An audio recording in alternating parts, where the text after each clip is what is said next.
Channel. তো আজকে আমরা যাচ্ছি তারাপীঠে পুজো দিতে। তো এখন হচ্ছে ভোর 5টা মতো বাজে। আমাদের গাড়ি আসলে আমরা বেরিয়ে পড়বো। তো চলো। গাড়ি আসতে আসতে আমাদের প্রায় 6টা বেজেই গেল। 6টার সময় দেখো কেমন অন্ধকার হয়ে আছে।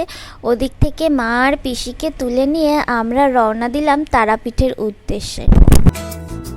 ঘুমঘুমি চোখে স্বপ্নকে আঁকে তুমি, নিঝুম দুপুরে জাগিয়ে কে রাখে তুমি, কাছে এসে আদহি। তো আমরা এখন বহরমপুরে, এখানে একটা পেট্রোল পাম্পে আমরা এসে দাঁড়ালাম ওয়াশরুমটা ইউজ করার জন্য। তো অনেকটা সকালে বেরোতে চেষ্টা করেছিলাম, একটু লেট হয়ে গেছে। আমাদের বেরোতে বেরোতে 6টা বেজে গেছে। তো এখন 7:30 মতো বাজে, আর 2 ঘন্টার মতো আছে তারাপীঠে পৌঁছতে। হ্যাঁ, যাই এবার আস্তে আস্তে দেখি গিয়ে কতক্ষণ সময় লাগে, তারপরে দেখা যাক আর কোনো যাওয়া যায়।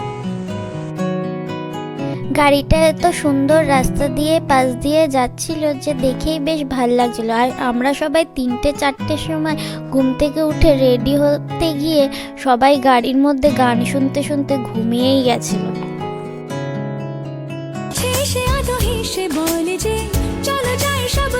ফাইনালি আমরা 3.5 ঘন্টার রাস্তা অতিক্রম করে তারাপীঠে পৌঁছেই গেলাম।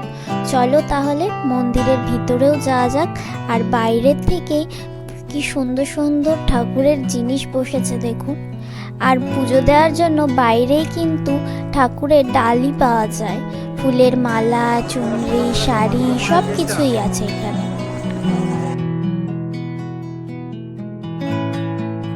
আমরা মন্দিরের মেন গেটের সামনে এসে কিছুক্ষণ ওয়েট করছিলাম আমাদের যিনি পুজো দিয়ে দেবেন তার জন্য।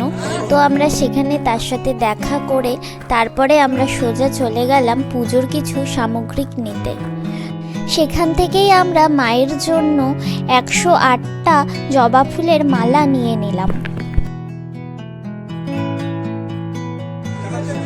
আরও যা যা লাগে পুজোর সামগ্রিক সব কিছুই নিয়ে এবার একটু গঙ্গার জলে হাত ধুয়ে আমরা চলে গেলাম পুজো দেওয়ার জন্য।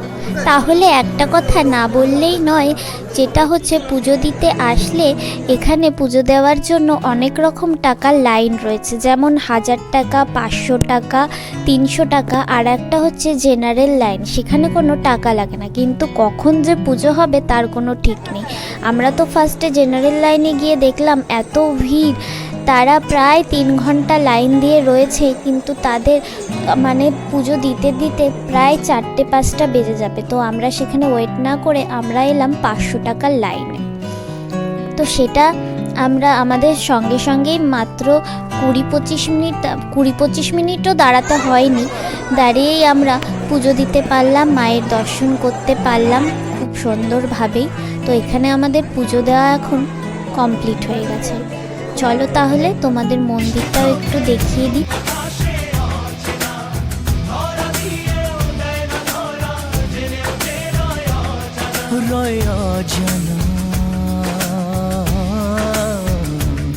কেন জানা ঘুমঘুমি চোখে স্বপ্নকে আঁকে তুমি।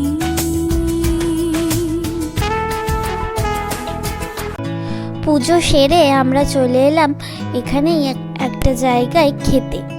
তো এখানে নিরামিষ থালি আমরা নিয়ে নিয়েছিলাম পুজো দেওয়ার কারণে। তো চলো তাহলে খেয়ে নিই। আর এই হলো মন্দিরের বাইরের মার্কেটটা, এখানে প্রচুর জিনিস আছে। আমরা মা তারার ছবি নিলাম। তো সেখান থেকে আমরা চলে এলাম কাকাতুয়ার প্যারার দোকানে। এখান থেকে সবার জন্য কিছু প্যারা নিয়ে যাব। আর এই হলো সেই কাকাতুয়া।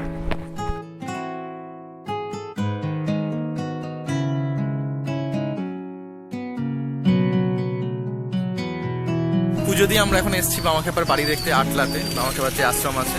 তো এবার সেইটা দেখে নিয়ে আমরা এরপরে বাড়ি চলে যাবো, আর বেশি কিছু দেখার নেই। তো চলো দেখে আসি।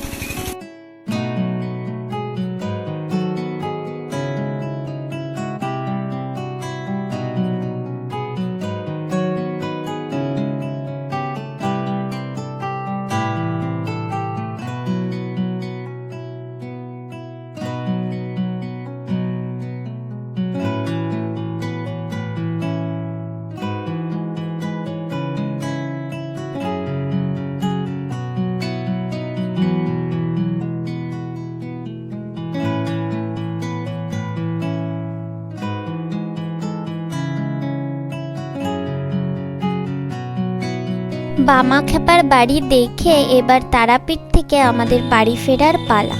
তাহলে চলো এবার বাড়ির দিকে যাওয়া যাক। হঠাৎ করে পুজো দিতে আসার কারণ ছিল আমি কিছুদিন আগেই মানত করেছিলাম, তারপরেও অনির্বাণের শরীরটা এতই খারাপ যাচ্ছিল, ভাবলাম আর লেট না করে পুজোটা দিয়েই আসি। তো এত তাড়াতাড়ি এত সুন্দরভাবে পুজো দেওয়া হয়ে যাবে ভাবতেই পারিনি। ওদিকে মা আর পিসিকে নামিয়ে দিয়ে আমরা চলে এলাম বাড়িতে। তাহলে আজকের ব্লগটা এইটুকুনি, ভালো লাগলে ডু লাইক